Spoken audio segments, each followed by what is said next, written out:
तरी प्रशिक्षक किंवा आपल्यासोबत प्रशिक्षण घेतलेल्या शिक्षक आणि शिक्षिकांचं आपल्याला चांगली ओळख होते. खरं तर आम्ही सुरुवातीला दोघींनी आपापल्या डायरीमध्ये लिहायचं ठरवलं. परत असं वाटलं की नाही, एका तरी आपल्या मैत्रिणीची माहिती आपल्याकडे कायमची राहील. मग आम्ही ठरवलं की नाही, तुमची डायरी मला द्या, माझी. मग आम्ही एकमेकांनी लिहिली. ही एक संकल्पना खूप आवडली या ट्रेनिंगमध्ये. हा सकाळच्या सत्रामध्ये खूप छान असा सुरुवात झालेला होता.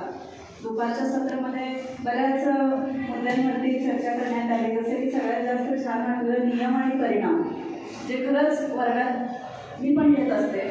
म्हणजे वर्गात आपण कसं राहिलं पाहिजे, आपण नेहमीच मुलांना जास्त सूचना किंवा स्ट्रिक्टली बोलणं. कालच्या दुपारच्या सत्रामध्ये सर तुम्ही एका प्रश्नाला 3 उत्तरं सांगितलेली होती की आपण मुलांना कशा प्रकारे ते विचारलं पाहिजे. त्याच्यामध्ये विचारण्याचे हेतू वेगळे होते. जसे की काही मुद्दे जेव्हा आपण एखादा अभिप्राय देतो, एखादी गोष्ट असते की नाही, तू असं नाहीच बोललं पाहिजे.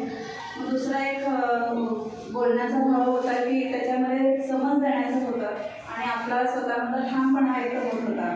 आणि तिसऱ्यामध्ये विद्यार्थ्याला हे कळून चुकणार होतं की मॅडम आता चुकीचं काहीतरी चुकीचंच पाठीशी घालण्यासाठी म्हणून कौतुक करून मला बसवत आहे. त्यातला जो मधला होता तो छान वाटला.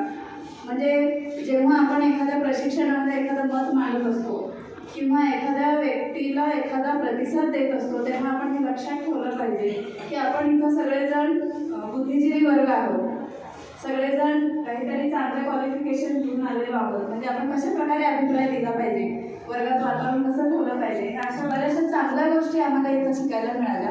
आणि प्रशिक्षणामुळे या गोष्टी इथं वारंवार आम्हाला म्हणजे आतून असं प्रत्येक वेळेस असं म्हणजे लक्षात आणून दिलं जातं की ह्याही गोष्टी आपल्याला करायच्या आहेत, या पण गोष्टी आपल्यामध्ये आहेत, जे खरं तर आपण BEd पासून शिकत आलेलो आहोत.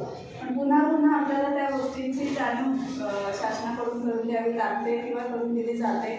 आणि दरवेळेस आम्ही थोडंसं रिफ्रेश होऊन पुन्हा क्लासमध्ये जाऊन त्या गोष्टी आम्हाला नव्याने विद्यार्थ्यांना सांगायला खूप छान वाटतं. आणि विद्यार्थीसुद्धा लक्षपूर्वक ऐकतात. असं ट्रेनिंग झालं आणि तिथं सगळ्या शिक्षकांमध्ये आम्ही हे असं केलं होतं बरं का. म्हणजे टीचर्स पण करतात, मग आपण तर स्टुडंट्स आहोत, आपण केलं पाहिजे ह्या गोष्टीसुद्धा